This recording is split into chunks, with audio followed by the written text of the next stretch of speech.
Donald Trump's path to becoming a billionaire is one of the most fascinating business stories of the modern era. His wealth didn't come from a single venture, but rather from a diverse portfolio of real estate, branding, and entertainment that he built over decades. If you're interested in how successful entrepreneurs build massive wealth, subscribe to this channel for more deep dives into business empires and wealth creation strategies. Trump's story begins with his father, Fred Trump, who was a successful real estate developer in Queens, New York. Fred built a substantial fortune in the 1950s and 60s, primarily through residential real estate development. When Donald joined the family business in the 1960s, he inherited not just money, but also connections, knowledge, and credibility in the New York real estate market. This gave him an enormous head start compared to entrepreneurs starting from scratch. However, Donald quickly proved he had his own ambitions and his own vision for the business.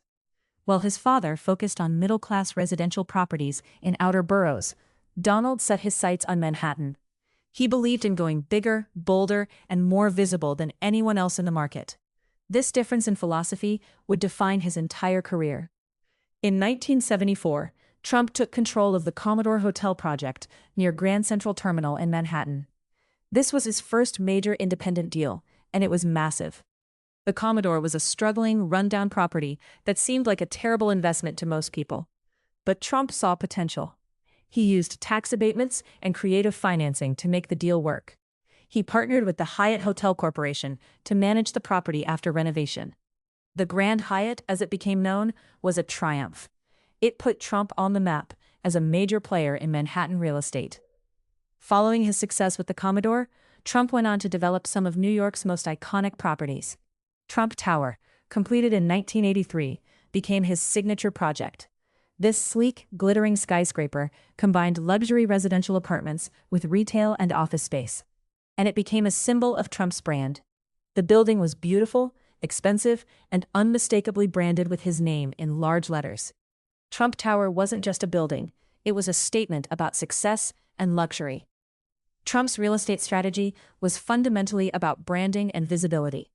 While other developers built quietly and collected steady returns, Trump built landmarks. He put his name on everything. He understood that in the luxury market, perception is everything. A Trump property wasn't just a place to live or work, it was a status symbol. This branding strategy allowed him to command premium prices and attract international buyers. Trump expanded into Atlantic City in the 1980s. He built the Trump Plaza Casino, the Trump Castle Casino, and the Trump Taj Mahal. For a time, he owned more casinos in Atlantic City than anyone else. The casino business was incredibly lucrative in that era. Trump made enormous profits from casinos. However, he also took on enormous debt to finance these projects. This would later become problematic when the casino industry faced headwinds in the 1990s. During the boom years of the 1980s, Trump's wealth grew exponentially. He was featured in Forbes' list of the wealthiest Americans, and his name became synonymous with luxury and excess.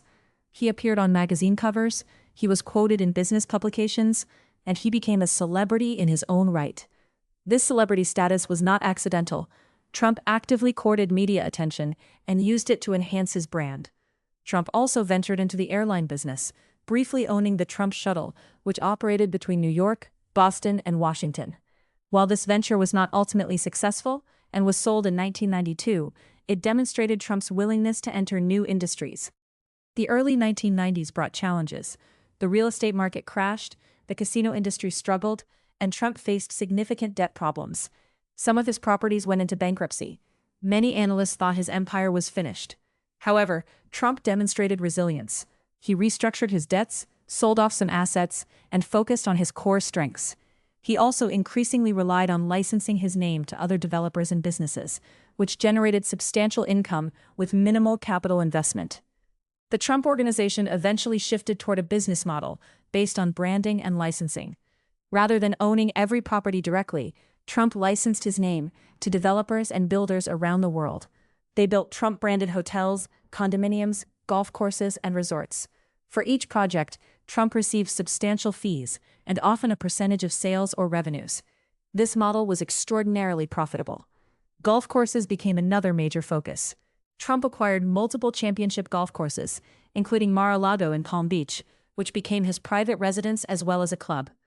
Golf courses generate consistent membership fees and are prestigious properties that reinforce the luxury brand.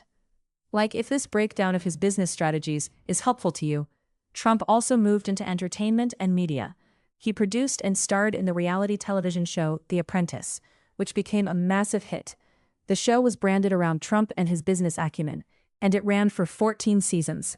The Apprentice significantly enhanced his personal brand and introduced him to millions of Americans who might never have followed real estate news. The show was incredibly valuable for his overall brand equity. His real estate holdings continued to expand globally. Trump properties and developments appeared in major cities around the world, from Toronto to Panama City to Istanbul. Each project added to his wealth and extended his brand's reach.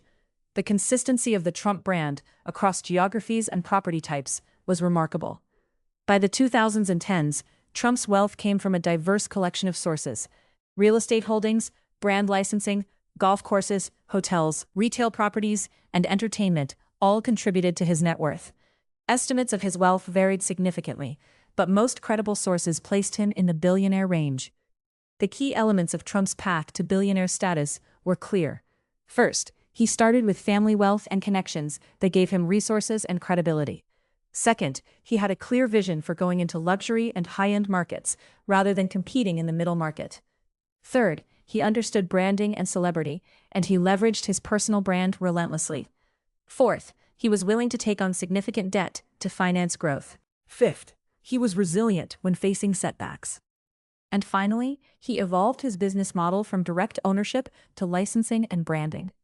Trump's story shows that building billionaire wealth typically requires starting with some advantages: having a clear strategic vision, understanding your market, building a recognizable brand, and being willing to take calculated risks.